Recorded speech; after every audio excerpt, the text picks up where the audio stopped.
Hi, this is Vik and you are watching my channel. तो भाई चालू करते हैं। फिलहाल अब की बार टॉपिक जो आता है वो आता है, चैप्टर का नाम है द बिजनेस प्लान। ठीक है, हाँ जी, सेमेस्टर 5 के लिए थी सीरीज बनने जा रही है एंटरप्रेन्योरशिप डेवलपमेंट, जिसका नाम है। ठीक है, आपके एग्जाम फटाफट से आने वाले हैं, तो सोचो फटाफट से आपकी सीरीज पूरी कंप्लीट करवा दी जाए। ठीक है जी, हाँ जी, तो कोशिश करेंगे कि 25 तारीख के आसपास आपकी सीरीज जो है वो कंप्लीट हो जाए पूरी। ठीक है, हाँ जी, तो टेंशन लेने वाली बात नहीं है, इस सीरीज को देख लो, आराम से आपका हो जाएगा काम। शुरू करते हैं। तो चैप्टर नंबर चालू करते हैं 5, ठीक है, जिसका नाम है द बिजनेस प्लान। तो अगर किसी को नोट्स परचेज करने हो तो भाई ये नंबर दे रखा है आपको 8059639586, इस नंबर पे कांटेक्ट करके आप फटाफट से नोट परचेज कर सकते हो। ठीक है, हाँ जी, ज्यादा अमाउंट नहीं है, 100 रुपए के आसपास का अमाउंट होगा, तो आप आराम से पेमेंट करके नोट्स परचेज कर सकते हो। हाँ जी, तो बीकॉम प्रोग्राम की सीरीज है एनवायरमेंटलशिप डेवलपमेंट के अंदर। ठीक है, हाँ जी, चैप्टर नंबर 5 आता है जिसका नाम है द बिजनेस प्लान, और उसके बाद चालू करते हैं फटाफट से। ठीक है भाई, हाँ जी, तो चेक करते हैं फटाफट से। टॉपिक का नाम आता है भाई न्यू प्रोडक्ट डेवलपमेंट। सबसे पहला टॉपिक क्या है आपका? New product development. देखो, कोई भी बिजनेस होता है, कोई भी कंपनी होती है, वो तभी चलती रहती है जब कोई नए प्रोडक्ट लाती रहे। ठीक है ना, तो सबसे पहले न्यू प्रोडक्ट डेवलपमेंट के बारे में समझना पड़ेगा। न्यू प्रोडक्ट डेवलपमेंट होता क्या है? It is a process of designing, creating, marketing. एक ऐसी प्रोसेस जिसके अंदर डिजाइनिंग भी करी जाती है, क्रिएटिंग भी करी जाती है और मार्केटिंग भी करी जाती है न्यू प्रोडक्ट्स और सर्विस की। किसकी? न्यू प्रोडक्ट और सर्विस की। किसके लिए? Benefit consumer. किसके लिए? कंज्यूमर के लिए, बेनिफिट पहुंचाने के लिए, या फिर जिस कंज्यूमर से हमें बेनिफिट होगा उसके लिए। आसान है। एक ऐसी प्रोसेस जिसके लिए हमको डिजाइनिंग करनी पड़ती है, क्रिएटिंग करनी पड़ती है, मार्केटिंग करनी पड़ती है। किसके लिए? एक प्रोडक्ट के लिए, ताकि कस्टमर तक पहुंच पाए वो प्रोडक्ट। आसान है ना? हाँ जी, इसी प्रोसेस को क्या बोलते हैं? New product development. नया प्रोडक्ट की डेवलपमेंट करना। आसान था? ठीक है, शुरू करते हैं फटाफट से। बात आती है reason of new product failure, जो यानी कि जो नए प्रोडक्ट होते हैं वो फेल क्यों हो जाते हैं, उसके रीजन। तो पहला प्रोडक्ट आता है भाई प्रोडक्ट डिजाइन अच्छा नहीं होता उनका, या फिर इनकरेक्ट पोजीशन, या फिर प्राइस, उनका प्राइस ज्यादा अट्रैक्टिव नहीं होता, या फिर प्राइस अच्छा नहीं होता, या फिर उनकी जो पोजीशन होती है, जिस जगह पे वो प्लेस होते हैं, यानी कि मान लो कोई ऐसा पोजीशन, मतलब कोई ऐसा प्रोडक्ट बना दिया जिसकी हमें ज्यादा जरूरत नहीं है, लेकिन उसको इतनी हाइप दे दी है कि भाई पूछो ही मत, तो कोई खरीदेगा भी काय को। जैसे मान लो कुर्सी है, कुर्सी की बहुत ज्यादा हाइप दे दी, तो दुनिया खरीदेगी कुर्सियां? नहीं भाई, कुर्सियां खाली बैठने काम आती है, ज्यादा काम आती नहीं है, तो इस वजह से कोई भी खरीद लो कुर्सियां। तो वैसे ही आगे चलते हैं, जैसे फॉर एग्जांपल के तौर पे कंपटीशन। अब आसपास के लोग, कंपटीशन ज्यादा है, इस वजह से प्रोडक्ट क्या हो सकता है हमारा? फेल हो सकता है। तो आपको देखना पड़ेगा कि किस वजह से हमारा जो प्रोडक्ट हो रहा है वो फेल हो रहा है। आगे चलते हैं भाई, फिलहाल हाँ जी, बहुत छोटे टॉपिक है भाई, ये जल्दी से खत्म हो जाएंगे। हाँ जी, फिलहाल शुरू करते हैं, इसके बाद सीधे इस टॉपिक पे आते हैं। नाम आता है major stages in new product development. नया प्रोडक्ट जब हम डेवलप करने जाते हैं उसके अंदर कौन कौन से स्टेज आते हैं। ये मान लो प्रोडक्शन डेवलपमेंट की प्रोसेस है, ये एक प्रोडक्शन डेवलपमेंट की प्रोसेस है, और प्रोसेस जो होती है वो बहुत ज्यादा इंपॉर्टेंट होती है, तो आपको समझनी पड़ेगी पूरी प्रोसेस, कैसे किसी चीज का जो प्रोडक्शन है या फिर जो प्रोडक्ट है वो डेवलप किया जाता है, उसकी पूरी प्रोसेस। सबसे पहले क्या होता है? सबसे पहले होता है भाई आइडिया जनरेशन। सबसे पहले क्या होता है? Idea generation. आपको आइडिया जनरेट करना पड़ता है कि आप क्या प्रोडक्ट बनाने वाले हो, किसके हिसाब से बनाने वाले हो। आसान है। और ये आइडिया जनरेशन करने में हेल्प करते हैं दो फैक्टर्स, पहला इंटरनल सोर्सेज और दूसरा एक्सटर्नल सोर्सेज। जो बिजनेस के अंदर के लोग हैं वो भी हेल्प करते हैं प्रोडक्ट नया बनाने के लिए, और जो बिजनेस के बाहर के लोग हैं वो भी हेल्प करते हैं कि नया प्रोडक्ट कैसे बनाया जाए। बिजनेस के अंदर के लोग कौन कौन से हो सकते हैं? जैसे एग्जीक्यूटिव, जैसे कि साइंटिस्ट हो गए, जैसे कि इंजीनियर्स हो गए, या फिर क्या बोलते हैं जैसे कि मैनेजर्स हो गए, सुपरवाइजर्स हो गए। तो ये बता सकते हैं कि आपका प्रोडक्ट में क्या क्या दिक्कतें हैं, या फिर क्या क्या कमियां होती हैं, या फिर क्या क्या आपको वैरायटी दिखानी चाहिए अपने प्रोडक्ट्स के अंदर। ठीक है, तो ये हेल्प कर सकते हैं नए प्रोडक्ट को जनरेट करने में। और बाहर वाले लोग कैसे हेल्प करते हैं? जैसे कि कंपटीटर्स, जैसे कि कस्टमर से पूछिए, कंपटीटर से पूछिए। इन लोगों से अगर आप पूछते हो तो फिर आपको पता चल जाता है कि भाई कैसे प्रोडक्ट हमें बनाने और कैसे प्रोडक्ट हमें नहीं बनाने। आसान है ना? ताकि हेल्प हो सके किसके लिए? आइडिया जनरेट कर पाए हम, किसके लिए? न्यू प्रोडक्ट डेवलपमेंट के लिए। आसान था भाई, शुरू करता हूं भाई। अगला आता है आइडिया स्क्रीनिंग। अब ये आइडिया स्क्रीनिंग क्या होता है? इसके अंदर बहुत सारे जो प्रोडक्ट है उनमें से हम कोई बेस्ट जो प्रोडक्ट लगता है हमें उसको लेके आते हैं, उसको पिक करते हैं। जैसे मान लो इन्होंने बहुत सारे आइडियाज दे दिए, तो उनमें से हम एक बेस्ट आइडिया जो है वो उसे पिक करेंगे, और जो खराब आइडिया उसे क्या कर देंगे? छोड़ देंगे। उसी को क्या बोलते हैं? Idea screening. जितने भी आपको आइडिया है उनमें से आपको चेक करना है कौन सा बेस्ट आइडिया है। वही मैंने लिखा हुआ है। ये क्या होता है? Product screening process used to spot better ideas. एक ऐसी प्रोसेस जिसके अंदर हम बेटर आइडिया को पिक करते हैं और ड्रॉप कर देते हैं पुअर आइडियाज को। जो पुअर आइडियाज होते हैं उनको फेंक देते हैं, और जो बढ़िया आइडिया होते हैं उनको पकड़ लेते हैं। इसको बोलते हैं आइडिया स्क्रीनिंग। अब मान लो आपने बेटर आइडिया पकड़ लिए, उसके बाद क्या करना होता है? Concept development and testing. जो आपने आइडिया बनाया है उसके हिसाब से आपको कंसेप्ट अभी पूरा प्रोडक्ट बना के लॉन्च नहीं कर देना। हाँ जी, पहले आप कंसेप्चुअल प्रोडक्ट बनाओगे, जैसे आईफोन आता है या फिर कोई सैमसंग का नया फोन आता है तो वो डमी फोन बनाते हैं ना, जो चलता वलता नहीं है, मतलब दिखाई देता है कि हाँ जी फोन ऐसा दिखेगा, हाथ में फील ऐसी आएगी, इसमें वैसे ही आपको क्या करना पड़ेगा, कंसेप्ट डेवलपमेंट करना पड़ेगा, थोड़े से प्रोडक्ट बनाने पड़ेंगे नकली वाले कि भाई हाँ ऐसे ऐसा आपका प्रोडक्ट बनने वाला है, और उसकी टेस्टिंग करवानी पड़ेगी। सिंपल था। वैसे ही हाँ जी आगे चालू करते हैं। इसके अंदर दो पार्ट है। पहला प्रोडक्ट क्या बोलते हैं, डेवलपमेंट और टेस्टिंग कैसे करी जा सकती है। पहली चीज कैसे करोगे, तरीके से। कैसे तरीका, प्रोडक्ट आइडिया, पहले वो जो आइडिया आपने पिक किया है ना उसको सेट करो। सॉरी भाई नॉइस कैंसिलेशन लगा दूंगा, ठीक है, मगर इतनी ज्यादा हो नहीं सकती क्योंकि ज्यादा नॉइस आ गई। फिलहाल प्रोडक्ट आइडिया, आपको पहले आइडिया पे काम करना पड़ेगा। पहले आपने को सोचना पड़ेगा जो आपका आइडिया है क्या उससे एक्चुअल में प्रोडक्ट बन सकता है कोई बढ़िया वाला, ठीक है। उसके बाद प्रोडक्ट कंसेप्ट, ये है भाई प्रोडक्ट कंसेप्ट। अब देखिए प्रोडक्ट आइडिया थोड़ा सा अलग है, आपको अलग अलग आइडिया में से कोई एक पिक करना है, ठीक है, पिक कर लिया हमने कोई एक। अब प्रोडक्ट कंसेप्ट आता है। प्रोडक्ट कंसेप्ट कहता है कि वो जो आपने प्रोडक्ट पिक किया है उसके बारे में कंसेप्ट देखो, उस प्रोडक्ट में होना क्या चाहिए, उसकी पैकिंग कैसे करी जाएगी, उसका डिस्ट्रीब्यूशन कैसे किया जाएगा, उसके बारे में प्लान्स करिए कि कैसे मार्केट लोगों तक पहुंचाया जाएगा, कस्टमर तक। उसके बाद प्रोडक्ट की इमेज बनानी है। अब आपको प्रोडक्ट की क्या बनानी होगी, इमेज। अभी प्रोडक्ट बना भी नहीं है, अभी लॉन्च भी नहीं हुआ, उसके बारे में सोच रहा हूँ कि मैं वो ऐसे ऐसे प्रोडक्ट क्या करना है, बनाना है, ठीक है। तो आपको इमेज बनानी पड़ेगी प्रोडक्ट की, यानी कि उसके दिखने में कैसा होना चाहिए। यहाँ पे लोगो लगेगा, यहाँ पे लड़की का फोटो लगेगा, यहाँ पे लड़के का फोटो लगेगा, यहाँ पे मर्सिडीज का फोटो लगेगा, समझ में। उसके बाद ये प्रोडक्ट में ये सब लिखा जाएगा, पीछे ब्रांडिंग होगी, पीछे लेबलिंग होगी, अपना कॉन्टेक्ट नंबर देना है। तो ये सब चीज क्या करना पड़ेगा, प्रोडक्ट की इमेजेस तैयार करनी पड़ेंगी। आसान है। तो ये सारा काम करना पड़ेगा डेवलपमेंट के टाइम पे ही या फिर टेस्टिंग से पहले ही। आसान है। फिर उसके बाद क्या करना पड़ेगा, कंसेप्ट टेस्टिंग। अब आपको क्या करनी पड़ेगी, उसकी टेस्टिंग। ये डेवलपमेंट हो गया प्रोडक्ट का इन 3 तरीकों से। अब आपको क्या करना पड़ेगा, उसकी टेस्टिंग। अब टेस्टिंग क्या होती है भाई, try first time on small scale, यानी आपको टेस्टिंग करनी पड़ेगी किस तरीके से। जो आपने प्रोडक्ट बनाया, जो आपने एक तरीके से डमी बनाया, वो किस लिए बनाया था, ट्राई करने के लिए। अब आपको थोड़े थोड़े लोगों को देना पड़ेगा ट्राई करने के लिए कि भाई आपको रिव्यू लेना है कि कैसा है वो प्रोडक्ट, अच्छा है या फिर वो बेकार प्रोडक्ट है। आसान है। जैसे फोन वाले करते थे, फोन लॉन्च के टाइम पे पहले ही किसके पास भेजते थे, या फिर जितने भी यूट्यूबर है या फिर जो टेक्निकल चैनल है उनके पास भेजते हैं, ताकि वो क्या कर सकते, रिव्यू कर सके कि कैसा प्रोडक्ट आने वाला है। आसान है ना। हाँ जी। तो इस तरीके से वो ट्राई करते हैं फर्स्ट टाइम स्मॉल स्केल पे। अगर मान लो प्रोडक्ट में कोई चेंजेस करना होगा तो वो बता देंगे कि ये चेंजेस कर दो, तो वो चेंजेस करने की कोशिश कर सकते हैं। आसान से। हाँ जी आगे चलते हैं। उसके बाद अगला टॉपिक आता है मार्केटिंग स्ट्रेटजी डेवलपमेंट। अब आपको मार्केटिंग स्ट्रेटजी डेवलपमेंट करनी पड़ेगी, यानी कि आप किस तरीके से मार्केटिंग करना चाहते हो। जैसे कि आपको पता है सर, बिना मार्केटिंग तो कोई काम ही नहीं हो सकता, है ना। अगर आप कोई नया प्लान लेके आ रहे हो, नया बिजनेस लेके आ रहे हो, तो उसकी मार्केटिंग अच्छी होनी चाहिए। जैसे जियो सिम वालों ने करी थी, है ना, एयरटेल को बीट करने के लिए। जियो सिम जब लॉन्च आई थी तो फिर पहले कैसे मार्केटिंग थी, पूरा साल जियो सिम मिलेगी आपको फ्री ऑफ कॉस्ट, वो भी 1.5 GB नेट आराम से। भाई दुनिया टूट पड़ी थी जियो सिम के पीछे, है ना। हाँ जी। उसी तरीके से आपको क्या करनी पड़ेगी, मार्केटिंग स्ट्रेटजी डेवलपमेंट करनी पड़ेगी, ताकि आपका प्रोडक्ट भी क्या उसके थोड़ा अच्छा हो सके, मतलब कि उसकी डिमांड अच्छी हो सके, तभी तो मजा आता है। डिमांड अच्छी नहीं होगी तो कैसे काम चलेगा। अब मार्केटिंग स्ट्रेटजी कैसे करी जा सकती है, उसके 3 पॉइंट है। पहला पॉइंट, डिस्क्राइब टारगेट मार्केट, यानी आपको डिसाइड करना पड़ेगा कि आपकी टारगेट मार्केट क्या है, ठीक है, या फिर आपकी सेल्स कितनी होने वाली है, या फिर मार्केट का स्ट्रक्चर कैसा होने वाला है, आप किस तरीके से डिस्ट्रीब्यूशन करना चाहते हो, मार्केट करना चाहते हो, ठीक है, ये सब चीजें। हाँ जी आगे चलते हैं। Outline the product plan. आपको प्रोडक्ट का जो प्लान है, जिस तरीके से प्रोडक्ट बनाया जाएगा, किस तरीके से प्रोडक्ट बनाया जाएगा और किस तरीके से प्रोडक्ट को बेचा जाएगा, ठीक है, उसको आउटलाइन करना पड़ेगा। यानी जो आपने पहले प्लान बना रखे हैं ना, उन्हीं को दोबारा से एक बार रिफाइन करना पड़ेगा कि क्या इस तरीके से पक्का हो सकता है। गवर्नमेंट की ग्रांट्स लेनी पड़ेंगी, गवर्नमेंट की सिक्योरिटीज लेनी, मतलब कि क्या परमिशंस लेनी पड़ेंगी, लाइसेंस लेने पड़ेंगे हर चीज के लिए, ठीक है। तो आउटलाइन करना पड़ेगा अपने प्रोडक्ट को, उसकी प्राइसिंग को और उसके डिस्ट्रीब्यूशन को।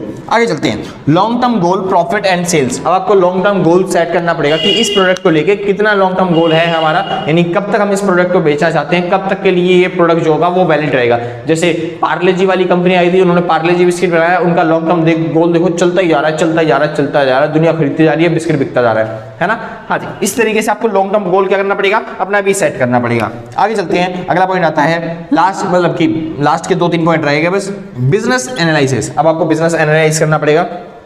बिजनेस एनालिसिस मतलब ये जो मैंने नया प्रोडक्ट लॉन्च करने जा रहा हूँ, इससे मेरे बिजनेस पे तो इम्पैक्ट नहीं पड़ेगा, कुछ ज्यादा बिजनेस खराब तो नहीं हो जाएगा, या फिर बिजनेस बूस्ट हो जाएगा एकदम से, या फिर बिजनेस क्या अफोर्ड कर सकता है इतना प्रोडक्ट बनाना, या अगर मान लो डिमांड ज्यादा होती है, क्या मैं इतना सेल कर सकता हूँ, क्या मैं इतनी कॉस्ट प्राइस रख सकता हूँ, क्या इतने सस्ते में माल बना सकता हूँ, कस्टमर को इतने प्राइस में बेच सकता हूँ, क्या कस्टमर इतने प्राइस में खरीद पाएगा, नहीं खरीद पाएगा। तो ये सारा चीज सेट करना किसके अंदर आता है, प्रोडक्ट डेवलपमेंट के अंदर आता है। यानी कि जो आपने अभी तक आइडियाज में सोचा था, डमी बनाया था, उसके अंदर अब क्या करना चालू कर दोगे, आप एक्चुअल में प्रोडक्ट के बारे में स्टडी करना चालू कर दोगे कि प्रोडक्ट काम करेगा या नहीं करेगा।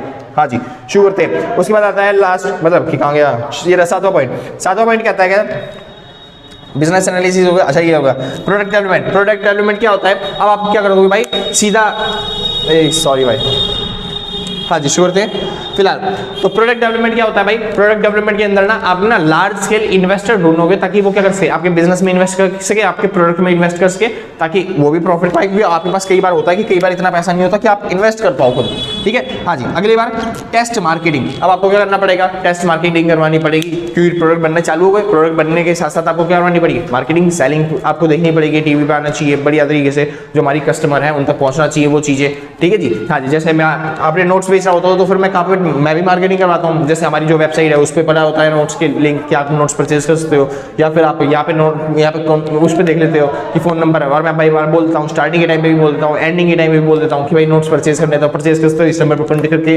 मतलब हर एक नोट्स कितने रुपये का होता है, 100 रुपये का होता है। बाद में पता नहीं फ्यूचर में प्राइस बढ़े या नहीं बढ़े, अभी फिलहाल 100 रुपये का होता है, ठीक है। हाँ जी, 1-2 साल तक इतने दिन रहेगा, मतलब आप किसी भी तरह के नोट्स लेना चाहते हो 100 रुपये प्राइस होता है। फिलहाल आगे चलते हैं, फिलहाल टॉपिक बात है टेस्ट मार्केटिंग, ठीक है। तो आपको टेस्ट मार्केटिंग आपको करवानी पड़ेगी। लास्ट और आखिरी पॉइंट कमर्शलाइजेशन। अब आपको क्या करना पड़ेगा, कमर्शलाइजेशन करना पड़ेगा। कमर्शलाइजेशन मतलब क्या होता है भाई, इसके अंदर मार्केटिंग भी आ जाती है, इसके अंदर प्रोडक्ट की सेलिंग भी आ जाती है, इसके प्राइस फिक्सिंग भी आ जाती है, इसके अंदर सब चीज आ जाता है। यानी आपने जो प्रोडक्ट बनाया उसका प्राइस जो आपने फिक्स किया है वो यहाँ पे क्या करना पड़ेगा, वो उसको सेल करना पड़ेगा, मार्केटिंग करनी पड़ेगी, सर्विस प्रोवाइड करनी पड़ेगी। लास्ट काम यहाँ पे होता है, यानी कि प्रोडक्ट को मेन बेचने वाला काम, वो सब किस में आ जाता है, कमर्शलाइजेशन के अंदर। आसान है। हाँ जी, इतने तक मैं आइडिया सोच रहे थे, उसको डेवलप कर रहे थे, उसकी टेस्टिंग कर रहे थे, डेमी चीजें बना रहे थे, और उसके बाद हमने यहाँ पे चालू कर दिया प्रोडक्ट का में डेवलपमेंट करना, उसके बाद उसकी मार्केटिंग करवाना, और यहाँ पे क्या दिया, उसको बेच दिया। तो यहाँ पे ये 3 काम है जो असली प्रोडक्ट के साथ हो रहे हैं। बाकी इससे पहले जितने वाले भी हैं वो सारे के सारे क्या हो रहे हैं, नकली प्रोडक्ट के साथ हो रहे हैं। आसान भाई,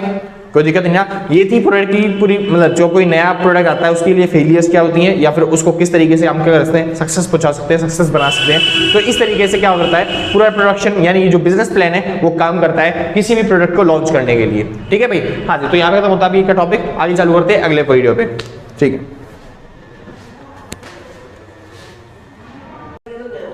हाँ भाई, तो शुरू करते हैं फटाफट से और अगले टॉपिक पे आते हैं। जल्दी से आपका टॉपिक खत्म कर देते हैं, ठीक है। लास्ट टॉपिक रह गया और उसके बाद आपका चैप्टर खत्म हो जाएगा, ठीक है। शुरू करते हैं फटाफट से।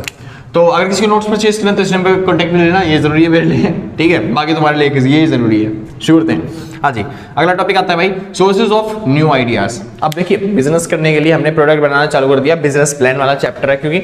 हाँ जी, तो अब प्लान करना पड़ेगा हमें, नए आइडियाज कैसे लाने पड़ेंगे, किसके लिए, प्रोडक्ट बनाने के लिए। तो प्रोडक्ट बनाने के लिए नए आइडियाज कहाँ से आएंगे, ये चीज मैं पहले बता चुका हूँ। 2 फैक्टर होते हैं, एक इंटरनल फैक्टर और एक क्या होता है, एक्सटर्नल सोर्सेज होते हैं एक, ठीक है। तो आप इंटरनल सोर्सेज से भी ले सकते हो और एक्सटर्नल सोर्सेज से भी ले सकते हो, फैक्ट मतलब कहीं से भी ले सकते हो अपने आइडियाज। वही टॉपिक कुछ यहाँ पे बता रखे हैं एक्सटर्नल सोर्सेज के, जैसे कि आप कस्टमर से आइडिया ले सकते हो, एग्जिस्टिंग जो कंपनीज हैं, यानी जो पहले से ही कंपनीज हैं जो आपकी फील्ड में ही है, उन्होंने जो प्रोडक्ट बना रखा है, आप उनसे आइडियाज ले सकते हो कि मेरे को भी ऐसे प्रोडक्ट बनाने चाहिए, ठीक है। डिस्ट्रीब्यूशन चैनल से आइडिया ले सकते हो, यानी जो माल बेचने जाता है चैनल, यानी वो लोग जो क्या बोलते हैं माल बेचने जाते हैं मार्केट के अंदर, आप उनसे आइडियाज ले सकते हो कि किस तरीके का माल हमको बेचना है, यानी किस तरीके का जो प्रोडक्ट होना चाहिए वो होना चाहिए ताकि वो कस्टमर ले पाए, ठीक है। उसके बाद आप गवर्नमेंट से आइडियाज ले सकते हो, क्योंकि कई बार क्या होता है गवर्नमेंट अलग चीजें बोल देती है कि भाई आपको ये काम नहीं करना, आपको ये काम नहीं करना। तो जिस तरीके प्रोडक्ट गवर्नमेंट रेफर करती है आपको करने के लिए, आपको वैसे ही प्रोडक्ट क्या करने चाहिए, बनाने चाहिए,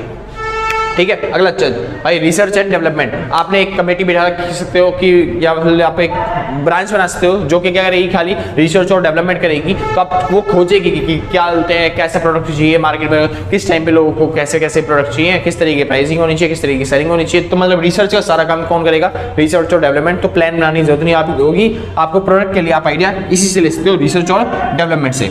हाँ जी, शुरू करते हैं method of generating ideas. Idea generate करने के लिए क्या मेथड, भाई क्या करें, होते हैं कुछ तो method of generating ideas, ideas generate करने के लिए क्या क्या मेथड है, यानी आपके माइंड में आइडिया कैसे आएगा, उसको जनरेट कैसे किया जाएगा, उसके मेथड क्या होंगे। ठीक है जी, शुरू करते हैं। सबसे पहले फोकस ग्रुप। आप फोकस ग्रुप पे डाल सकते हो कि भाई आप जाके आइडियाज जनरेट करो। जैसे वही बता रहा हूँ भाई, रिसर्च और डेवलपमेंट होता है ना, उन्हीं को बोलते हैं फोकस ग्रुप। आसान है, ऐसे ग्रुप जो फोकस करते हैं किसी एक चीज पे कि भाई वही काम करेंगे, जैसे कि प्रोडक्ट बनाने का, प्राइस फिक्स करने का, सेलिंग का। तो ये सब फोकस ग्रुप पे डाल सकते हो, यानी कि रिसर्च और डेवलपमेंट पे डाल सकते हो आराम से कि भाई आप आइडियाज जनरेट करो। ठीक है, हाँ जी। दूसरा मेथड क्या है आइडिया जनरेट करने का? ब्रेनस्टॉर्मिंग। हाँ जी, ब्रेनस्टॉर्मिंग। अब ये ब्रेनस्टॉर्मिंग क्या होता है भाई, कई बार पूछ लिया जाता है। तो ब्रेनस्टॉर्मिंग क्या होता है पता है? बिजनेस में पढ़ा था भाई 12वीं के अंदर, नहीं पता? सोचो, थोड़ा दिमाग लगाओ, क्योंकि मेरे दिमाग से उतर गया। ठीक है, ब्रेनस्टॉर्मिंग क्या होता है? ब्रेनस्टॉर्मिंग क्या होता है? अब भूल गया भाई मैं, एक बार देखता हूँ फिर उसको चालू करते हैं। ठीक है, तो ब्रेनस्टॉर्मिंग मतलब क्या होता है? ब्रेनस्टॉर्मिंग का मतलब होता है भाई, आपको ना जो प्रॉब्लम सॉल्व करनी है ना, उसके बहुत सारे आइडियाज निकाल लो। फॉर एग्जाम्पल के तौर पे अगर आपको कोई प्रोडक्ट लॉन्च करना है और आपको किसी चीज में प्रॉब्लम आ रही है, तो आप उसके बहुत सारे सॉल्यूशंस देख लो। ये मत देखो कि भाई सॉल्यूशन इसके काम का है या फिर नहीं है, आप उसके बहुत सारे सॉल्यूशन देख रहे हो। जैसे कि फॉर एग्जाम्पल के तौर पे मैं कोई फोन बनाना चाहता हूँ, ठीक है, तो मैं फोन बनाने के लिए बहुत सारे सॉल्यूशन क्या है? पहला सॉल्यूशन मैं फोन बनाऊँ ना, दूसरा सॉल्यूशन क्या बोलते हैं, मैं किसी का फोन चुरा के कॉपी कर लूँ, तीसरा सॉल्यूशन मैं दूसरे का फोन उठा के उसके अंदर अपना कैमरा फिट कर दूँ और उसके अंदर ये ऐसे सील कर दूँ, मतलब चौथा सॉल्यूशन क्या बोलते हैं, दूसरे का फोन लेके उस पर कॉपी कर, मतलब कि वो करा दूं, क्या बोलते हैं, कवर चढ़ा के अपना बना के बेच दूं। चौथा पांचवा सॉल्यूशन अपना प्रोडक्ट सारा खरीद के असेंबल करके बेचना चालू कर दूं। छठा सॉल्यूशन विदेशों से इंपोर्ट करवा लें सामान, ठीक है, हाँ जी, और क्या बोलते हैं असेंबल कर ले यहाँ पे, ठीक है। ऐसे ही बहुत सारे सॉल्यूशन, मतलब बेबुनियाद सॉल्यूशन जिसका कोई तुक ही नहीं है, आप वो वाले सॉल्यूशन भी जोड़ना चालू कर दो। ब्रेनस्टॉर्मिंग उसी को कहते हैं। आसान है, हाँ जी। ब्रेनस्टॉर्मिंग करने से बहुत सारे आपके पास सॉल्यूशन आ जाएंगे, उनमें से आप जो बेस्ट होगा ना वो चुनने में थोड़ा आसान हो जाएगा। आपको लगेगा बहुत छोटी सी प्रॉब्लम है, इसके तो इतने सारे आंसर है, तो आप कोई ना कोई जुगाड़ निकाल ही सकते हो आराम से। ठीक है, हाँ जी। तो ब्रेनस्टॉर्मिंग मेथड होता है जिस तरीके से आप क्या कर सकते हो, जनरेट कर सकते हो क्या चीज, आइडियाज। ठीक है, बस एक चीज याद रखना, जब ब्रेनस्टॉर्मिंग आप करने जाओ तो ये चीजें उसमें ध्यान रखना। पहली चीज, उसके अंदर कोई क्रिटिसिज्म नहीं होना चाहिए, मतलब आप ऐसा आइडियाज नहीं लेके आ जाओगे जिसकी वजह से क्या बोलते हैं सामने वाले को कोई दिक्कत हो या फिर कंपटीशन वाले को कोई दिक्कत हो। ठीक है, अगली चीज फ्री विलिंग, उसके अंदर क्या होनी चाहिए, फ्री विलिंग होनी चाहिए, मतलब ऐसा होना चाहिए आपका आइडियाज जब आप उसको करोगे तो फिर भाई क्या आप अपने हिसाब से चुन सकते हो, ये नहीं कि गवर्नमेंट से ये करवाऊंगा तब जाके मैं आइडियाज लेके आऊंगा, तब जाके प्रोडक्ट बनाऊंगा। आसान है, आपकी विल होनी चाहिए कि आप खुद कर सकते हो, गवर्नमेंट पे निर्भर नहीं। कई बार क्वालिटीज ऑफ आइडियाज, आइडियाज की क्वालिटी थोड़ी अच्छी होनी चाहिए, थोड़े घटिया आइडियाज नहीं होने चाहिए, थोड़े अच्छी क्वालिटी के आइडियाज होने चाहिए। ब्रेनस्टॉर्मिंग के अंदर आप बहुत सारे आइडियाज ले सकते हो, तो बस इन चीजों का ध्यान रखना, आप ब्रेनस्टॉर्मिंग कर सकते हो। आगे चलते हैं, प्रॉब्लम इन्वेस्ट्री, मतलब प्रॉब्लम इन्वेंट्री। तो प्रॉब्लम इन्वेंट्री क्या होता है? प्रॉब्लम इन्वेंट्री मतलब एक ऐसी ब्रांच होती है जो क्या बोलते हैं माल बनाती है और बेचती है उसे, है ना, प्रोडक्ट इन्वेंट्री कह सकते हो आप उसे। ठीक है, प्रॉब्लम इन्वेंट्री क्या होता है, मेरे जो स्टॉक्स होते हैं उनको खरीदने और बेचने का काम करती है ऐसी क्या बोलते हैं उसको, क्या बोलते हैं, डिपार्टमेंट को, बिजनेस का ऐसा डिपार्टमेंट जिसमें क्या होता है माल खरीदने और बेचने का काम किया जाता है, उसे क्या बोलते हैं, प्रॉब्लम इन्वेंट्री या फिर प्रोडक्ट इन्वेंट्री। ठीक है, हाँ जी। तो वो उससे बात कर सकते हो कि प्रोडक्ट डिपार्टमेंट से कि भाई आपने जो माल खरीदा या फिर आप जो माल बेचने जा रहे हो उसमें क्या चीज चेंजेस हो सकती हैं, अगर कोई चेंज करके मैं नया प्रोडक्ट बना सकता हूं तो उसकी हेल्प से मैं बना सकता हूं, बना लूंगा, कोई दिक्कत नहीं। जैसे कि ना जब वो प्रोडक्ट मतलब सेलिंग वाले डिपार्टमेंट मार्केट में गए, उन्होंने देखा माजा बिक रही है, क्या बिक रही है मार्केट के अंदर, माजा, और माजा हम जो बेच रहे हैं वो बोतलों के अंदर बेच रहे हैं, लेकिन एक आए हैं कुछ नई ब्रांड जो कि क्या बोलते हैं कागज के वो बना के बेच रहे हैं 20-20 रुपए के, तो छोटे से पाउच होते हैं, लोग खरीदते हैं, पीते हैं, फेंकते हैं, और वो मतलब डिसकंटिन्यू होता रहता, मतलब कंटिन्यू चलता रहता है ऐसी। ठीक है, तो हमने सोचा ये आइडिया तो बेटर है, क्यों ना इसमें थोड़ा सा चेंजेस करके हम अपनी माजा बेचना चालू कर दें। तो हमने क्या बोलते हैं कागज की थैलियां बनाई और उसके बाद डिजाइन उसका चेंज कर दिया और उसके बाद अपना बेचना चालू कर दिया।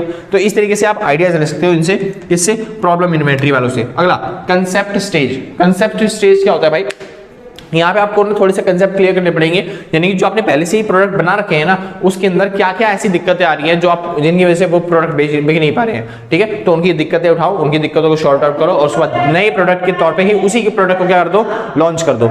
आसान था भाई, हाँ जी, तो बहुत अच्छे, इसी तरीके से कर लेंगे।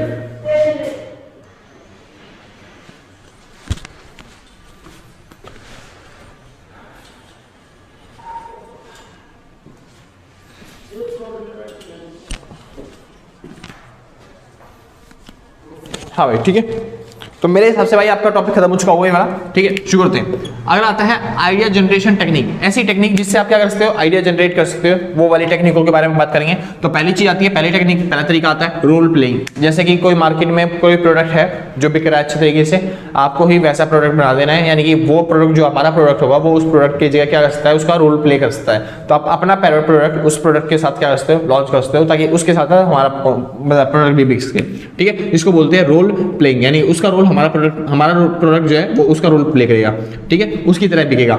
आगे चलते हैं, एक्टिव सर्च।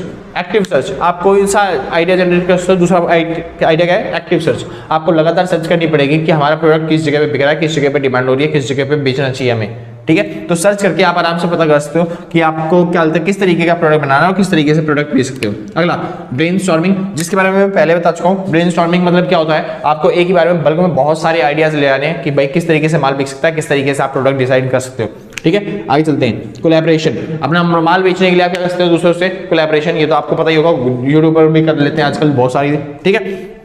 तो आप कोलैब कर सकते हो किसी भी इंसान से या फिर किसी भी कंपनी से, ठीक है। अगला चलते हैं, हाँ जी, इसको बोलते हैं क्रिएट स्टिमुली।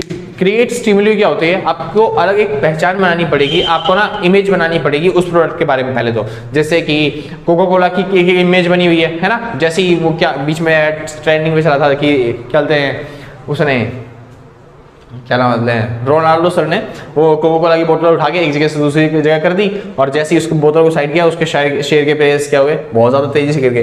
तो भाई आपको जैसे उसकी इमेज है कि भाई रोनाल्डो सर ने इमेज बनाई है, वैसे ही आपको अपनी एक इमेज बनानी पड़ेगी। जैसे टेस्ला सर ने, मतलब टेस्ला का मालिक कौन है, इलॉन मस्क सर ने बना रखी है, तो आपको वैसी इमेज बनानी पड़ेगी, ठीक है, ताकि आपको प्रोडक्ट क्या उसके आराम से बिक सके आपके हिसाब से, ठीक है। उसके बाद आता है क्रिटिक एंड डॉक्यूमेंटेशन। अब आपको क्या करना पड़ेंगे, क्रिटिक करने पड़ेंगे, पेटेंट्स करवाने पड़ेंगे और डॉक्यूमेंटेशन तैयार करने पड़ेंगे अपने उसके बारे में, किसके बारे में, अलग से ही आइडियाज के बारे में, ताकि आप आइडियाज बना सको, सोच सको। अगला एक्सपर्ट ओपिनियन। अगर आपको कोई आइडिया नहीं आ रहा तो आप एक्सपर्ट की एडवाइस ले सकते हो, हाँ जी, फोन और फ्रेंड कर सकते हो, ठीक है भाई, केबीसी थोड़ा चल रहा है। अब उसके बाद जाए फोटो टाइपिंग। अब क्या कर सकते हो आप, फोटो टाइपिंग कर सकते हो, यानी कि आप एक पिक्चर बना के उसको ड्रॉ करके उस पर ट्रेस कर सकते हो भाई, हाँ ये पिक्चर अच्छी लग रही है, या फिर इस तरीके का प्रोडक्ट अच्छा लगेगा या फिर नहीं लगेगा। उसके बाद भाई रिफ्लेक्स। रिफ्लेक्स क्या होता है, जैसे सामने वाला प्रोडक्ट बना रहा है, सेम टू सेम हूबहू अपना भी प्रोडक्ट बना दिया उसके जैसे ही, बिल्कुल सेम सेम रिफ्लेक्स कर दिया, ठीक है। Sketching and socialising. अब आपको स्केचिंग और सोशलाइजिंग में ध्यान दे रहा है, क्योंकि कुछ ऐसे लोग होते हैं जो मार्केट के अंदर स्केचिंग वेचिंग का काम करते हैं या फिर प्रोडक्ट डिजाइनिंग का काम करते हैं। जैसे मान लो एक कंपनी है जैसे टाटा, उन्होंने अपना लोगो बनाया, ठीक है। अब कुछ लोग ऐसे भी होते हैं, उन्होंने देखा कि टाटा कंपनी ने नया लोगो बनाया, तो वो अपने थॉट्स देना चालू कर देते हैं कि भाई ये वाला भी थॉट ले लो, ये वाला भी थॉट ले लो, ऐसा प्रोडक्ट, ऐसा टाटा का लोगो बना देते हैं, ऐसा बना देते हैं लोगो। तो इस तरीके के लोग, कुछ लोग होते हैं जो स्केचिंग और क्या बोलते हैं सोशलाइजिंग करते हैं। आप उनके ऐसे क्या बोलते हैं आइडियाज ले सकते हो अपने प्रोडक्ट को डिजाइन करने के लिए। जैसे स्टोरी बोर्ड। स्टोरी बोर्ड आप क्या होते हैं, एक अलग से मीटिंग बिठा सकते हो, कंपनी बना सकते हो, जैसे रिसर्च और डेवलपमेंट वाले थे ना, हाँ जी, इनको बिठा सकते हो और बोल सकते हो कि आपको एक प्रोडक्ट की डिजाइनिंग करनी है, यानी स्टोरी बनानी है। आसान सा।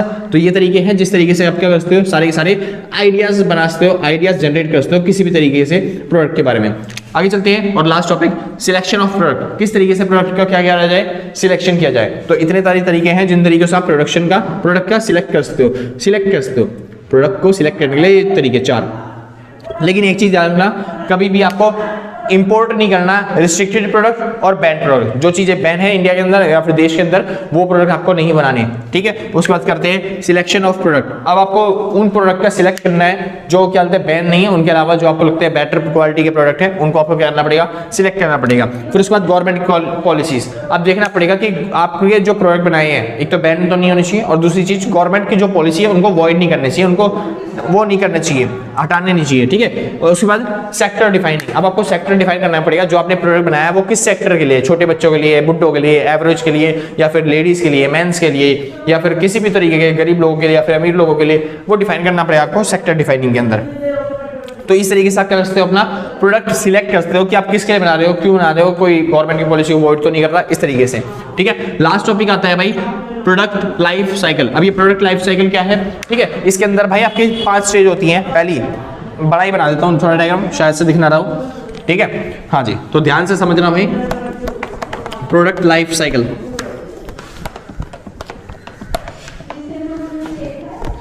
प्रोडक्ट लाइफ साइकिल चालू करते हैं भाई। तो देखिए प्रोडक्ट लाइफ साइकिल कैसे बनेगी, ये बन गया आपका प्रोडक्ट लाइफ साइकिल। जैसे कि हाँ जी, मान लेते हैं स्टार्टिंग में प्रोडक्शन क्या होता है, पहले जब हम आइडियाज भी नहीं होता हमारे पास, यानी हम प्रोडक्शन करना चालू ही कर रहे होते हैं, ठीक है, जब क्या होता है प्रोडक्ट डेवलप हो रहा होता है, यानी कि ये वो स्टेज है जहाँ पे प्रोडक्ट क्या हो रहा है, डेवलप, यह है प्रोडक्ट डेवलपिंग, ठीक है। जब प्रोडक्ट क्या होता है, डेवलप हो रहा होता है, तो मान लो प्रोडक्ट डेवलप हो रहा है, क्या हमारा माल बिक रहा है, बिकेगा तो नहीं ना, खरीद बनी तो रहा है, तो यहाँ तक कोई माल नहीं बिकता हमारा, इसकी वजह से जो हमारा लॉस है स्टार्टिंग में कम होता है, लेकिन धीरे धीरे क्या होते रहता है, बढ़ने लग जाता है लॉस।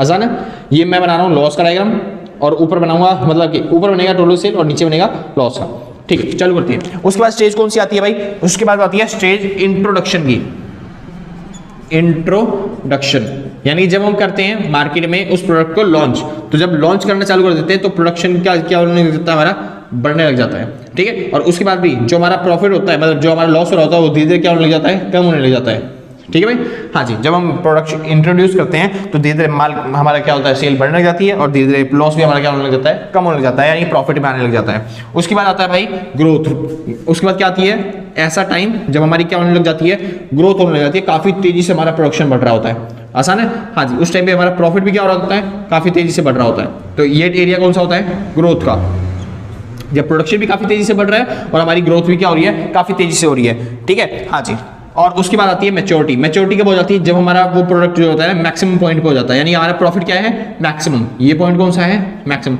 यानी कि हमारा प्रोडक्शन क्या हो रहा है, मैक्सिमम पॉइंट पर पहुंच चुका है, इससे ज्यादा हमें प्रॉफिट नहीं मिल सकता। उसके बाद आती है मैच्योरिटी,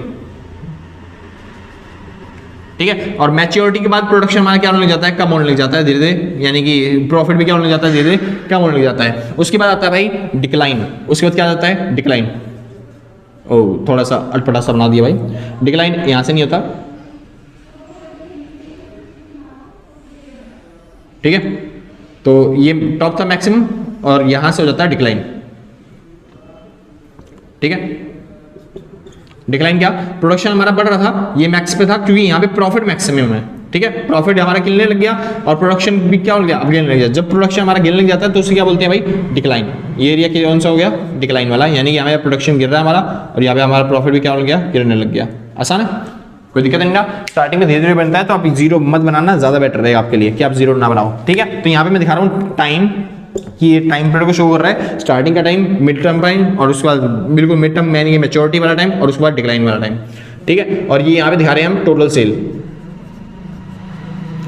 टोटल सेल, और या फिर क्या दिखा रहे हैं हम, प्रॉफिट, ठीक है। हाँ जी, इसे बोलते हैं क्या, द प्रोडक्शन लाइफ साइकिल। जो प्रोडक्ट होता है हमारा, उसकी लाइफ साइकिल कुछ इस तरीके से होती है, यानी कि ये लाइन कौन सी है भाई, ये वाली जो लाइन है, ये लाइन है प्रॉफिट की, ठीक है, जो दिखाती है प्रॉफिट को, और ये वाली जो लाइन है, ये दिखाती है हमारी टोटल सेल को। किसको, टोटल सेल को। तो इस तरीके से बनती है भाई प्रोडक्ट लाइफ साइकिल। तो आपको ऐसे ही बना के आनी है अगर क्वेश्चन वाला बोलता है, ठीक है। वैसे तो ज्यादातर इस तरीके के क्वेश्चन ना आए तो ज्यादा बेटर है, ठीक है। हाँ जी, तो यहाँ पे खत्म होता है भाई आपका चैप्टर नंबर 5वां, जिसका नाम था द बिजनेस प्लान, ठीक है, एंटरप्रेन्योरशिप का। अब फिलहाल मिलते हैं कल सेम टाइम सेम जगह, ताकि चैप्टर नंबर 6 खत्म कर पाए, ठीक है। अच्छा भाई, एक चीज याद रखना, अगर किसी को नोट्स परचेज करने हैं तो फिर यहाँ पे इस नंबर पर कॉन्टेक्ट करके आप नोट्स परचेज कर सकते हो, ठीक है जी। हाँ जी, व्हाट्सअप करना, कॉल मत करना, बहुत अच्छी रहेगा, ठीक है, हमारे लिए भी और आपके लिए भी, ज्यादा डिस्टर्बेंस नहीं होगी, हम जल्दी से जल्दी रिप्लाई देने की कोशिश भी करते हैं, ठीक है। और इस नंबर पर कॉन्टेक्ट करना भाई, क्योंकि कई बार होता है कि नंबर वो लगता नहीं, किसी और जगह पे चला जाता है नंबर लगा के, तो भाई बड़ी दिक्कत आती है थोड़ी, ठीक है। तो आज के लिए बस नहीं, मिलते हैं कल सेम टाइम सेम जगह अगले दिन। और हाँ, एक चीज़ और, वीडियो को लाइक शेयर सब्सक्राइब करके पक्का जाना, ठीक है। बाकी आपकी इच्छा है, ठीक है, कोई नहीं, आराम तो कर दियो बाद में, कोई आपत्ति नहीं आ रही है, ठीक है जी। हाँ जी, तो आज के लिए बस नहीं, मिलते हैं कल सेम टाइम सेम जगह, और टाटा बाय बाय।